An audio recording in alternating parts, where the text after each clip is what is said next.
video. In today's video I will show you how to take screenshot in React Native's new architecture without using a third-party library. The only caveat being whenever you want to take a screenshot, you will have to develop that entire screen or part of that screen, whatever you want to take screenshot, in native code. I have tried a lot using, like, I was thinking that I will create a parent view and inside that I will put all the child views in React Native and then take a screenshot, but it was really difficult. I also tried to check the existing library, which is I think screenshot or something, some React Native screenshot, like there is this library, and I was going through the code, but I checked that for Android it was using async task, which I don't want to use, and because async task is deprecated. And I think we can easily write our code in native, like for Kotlin in Android, and for iOS we can write it in Swift, so I don't think that is a big deal. So I will just quickly show you guys the output. So at the top, hello from native, that is the native screen, and the below, ignore the yellow background, and the below thing which you see, hello from native, that is the actual screenshot displayed inside an image view. Same for Android as well. The first top which you see, hello from native, hello from second native, and hello from third native, is the native elements, and the below which you see is the screenshot taken and displayed it inside an image view. So I will be using the new architecture. So what I have done is that I have created a React Native project, and to enable the new architecture you can simply, for Android, just go search for new arc, enable, set it as true, and for iOS, cd to iOS directory and run this. I have covered this many a times, so I won't go in much details. And so what you have to do next is, so I have created a default React Native project, and here you can see that first of all you have to create these three folders: RTN my image, RTN my permission, and RTN my screenshot. So we will go one by one. So RTN my image, it is a fabric component, so if you are curious you can go over here and learn more. So first of all, in RTN my image I created an Android folder. Inside that I created a build.gradle, and again I have copy pasted this from docs. Only thing change is this apply plugin Kotlin Android, this namespace, as well as implementation of Kotlin standard lib, and this coil dependency. Next, create src main java com RTN my image, and here I will create my image.kt, and it just extends app compat image view. So this is for actually displaying the screenshot which we will take. And here in my image manager I have just copy pasted this from docs. Only thing which I have changed is, so here we will pass the image URL from React Native side, and we will load it using the coil library inside our image view. So once the user displays the UI inside the native element, we will take a screenshot, save it to the Photos app, and then we will get the URL, and then we will pass the URL from native side to React Native, and then from React Native to native we will pass the URL to load it inside the image view. And here is my image package.kt, which is again copy pasted from docs. Next you have to create a JS folder. Inside that create this file, and here you can see I'm passing the image URL, and this name has been changed. Everything else is copied from docs. Similarly, package.json again copied from docs. This name has been changed. This file has been added, podspec file, and this name has been changed of RTN my image specs. Next I have created this podspec file, and the name has been changed. Everything else is copied from docs. Next you have to go to RTN my permission. This is also a turbo module, but this is only Android specific, because we will need to ask the right external storage permission if you are using Android P, I think, or below. Otherwise we don't require this permission. So I will go to Android, go to build.gradle, and again copy pasted this from docs. Only thing is apply Kotlin Android, this namespace, and Kotlin standard lib. Next, in src main java you have to create all these folders. In my permission module.kt, here you can see that we are first requesting the right external storage, and I'm checking if you're using Android less than equal to P, then only request this permission. Otherwise send it as true, because we don't require this permission for Android P and above, for if you're using above Android P. And here in my package.kt, again this has been copied from docs, only file name has been changed.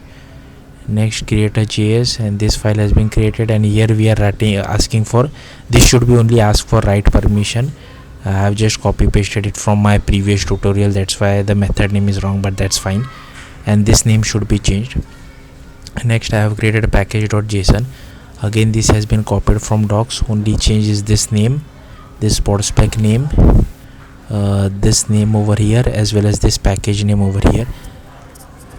And this RTNMI permission is a turbo module, so if you are curious, you can just go to turbo native components. So, and here I have created a pod spec as well, which we don't require, but just for creation I have created it. Again, copy pasted from docs, only file name has been changed. Then RTNMI screenshot, this is a fabric component. So first of all, inside Android build.gradle, again copy pasted from docs, only this thing is apply plugin Kotlin Android and Kotlin standard lib, as well as this namespace has been added. Then we will create the following folders, and in my screenshot.kt, here you can see that I have taken a linear layout, and I have set the orientation, and these are all the three text which you saw in the screenshot. So once you display the text, I am actually creating a bitmap of it. So this is the code for creating the bitmap, and this is the code from saving the bitmap to our photos app. And once we save it, we get an URI which we send it back to the React Native side. And this file again is copied from docs, only file name has been changed, and this has been copied from docs as well, only file name has been changed. Next, inside JS, RTNMI screenshot native component.ts, you have to, again this has been copied from docs, only the file name has been changed. Package.json, same thing, copied from docs, this name has been changed, this has been changed, and this has been changed. And here pod spec file again copied from docs, only this name has been changed. Okay, so this is done. Now what you have to do is go to main Android folder, go to app, go to build.gradle, and first go to this build.gradle, and you have to add this Kotlin version as well as this class path. Then you have to go to build.gradle and use apply plugin Kotlin Android, as well as you have to add this dependency of Kotlin standard lib, which I have added over here. Next, go to src main android manifest.xml, and you have to request for the right external storage permission. Next, go to Java. Now you have to open this Android folder inside Android Studio, and you will get an option of converting Java file to Kotlin file there, so which I have converted. And here I am actually handling how if the user requests for write external storage. So here you can see, once the user requests the permission from turbo module, this gets called, and if the permission has been granted, then I am sending it as a true, otherwise as a false. And this is the boilerplate method which I have created to check whether permission was granted or not. Next, what you have to do is you have to open your project inside terminal, then root of your React Native project, then run this, then this, and then this. Then you have to do cd ... so you will move outside your React Native project, and then you have to run this command. So in this command, or what you have to change is whatever is your folder name. So mine is my app, main folder, React Native folder name. So my app, and for RTNMI screenshot, this will come. So once you run this, again copy paste the similar command, but you have to change RTNMI image, run it. Then same for RTNMI permission as well, you have to copy paste, just change over here RTNMI image. So this will create generated folder inside every folder. So I think I might have forgot to run this, but yeah, I might have deleted it, but you should run this for everything. So I will show you guys the exact command as well.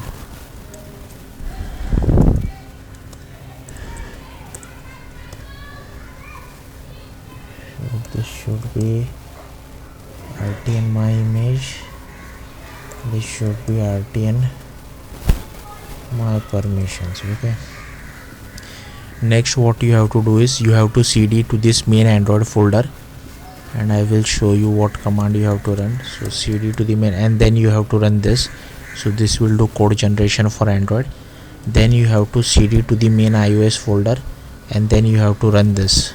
Okay, now that's it for Android. So for iOS, what you have to do is, first you have to may open the iOS folder inside Xcode, create this header file for event emitter, create this Objective-C file for this event emitter as well. Next, create this Swift file called myimage.swift and myscreenshot.swift, and it will ask you, do you want to create a bridging header? Click yes, and inside the bridging header you have to import event emitter. Next, in myimage.swift, here I am just taking a UI image, and I'm whatever URL we get from React Native, we are just checking whether user has this photo library permission or not. If yes, get photo from library using that local identifier. So this is the code for it, and once you get the actual image, I am displaying it inside our image view, and this is the initialization for the image view.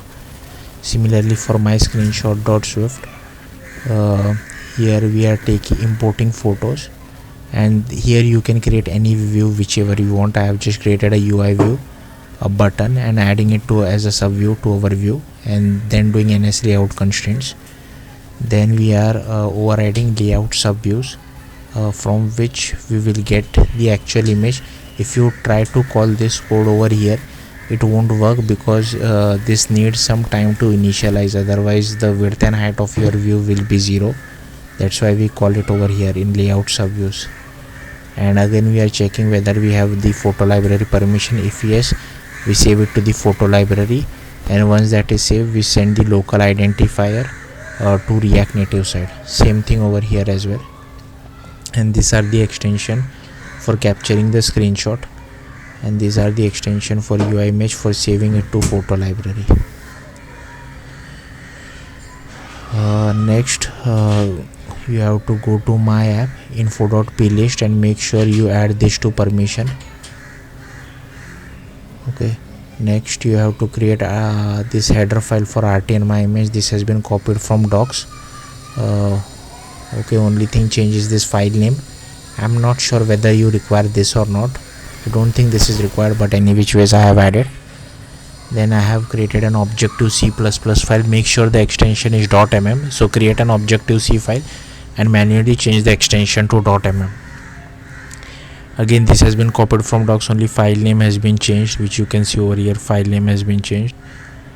And okay, then we are importing RT and my image, and here we are initializing our Swift file, and whatever code which we have written in Swift can be written in Objective-C as well, but I don't have much experience with Objective-C. That's why it's better to write code in Swift, and Apple recommends to use Swift instead of Objective-C. But given that React Native is still stuck with Objective-C, we have to use some bit of Objective-C in our code.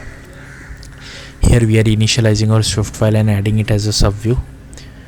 And here once we get the image URL, we are setting it to our Swift file. And again, this has been copied from docs, only file name has been changed. This has been copied from docs, only file name has been changed, and this has been added. Similarly for screenshot as well, copied from docs, file name has been changed. Again, copied from docs, make sure extension is .mm. This file name has been changed.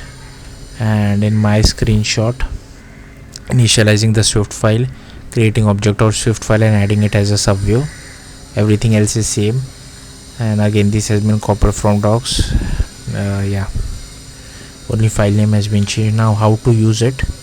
So to use it in app.tsx, I have created two platforms. So if checking if it is iOS, show the iOS view, otherwise Android view. So inside iOS view, I am just initializing the event emitter and checking once we get the local identifier or the image URL, whatever you call it, and setting it back.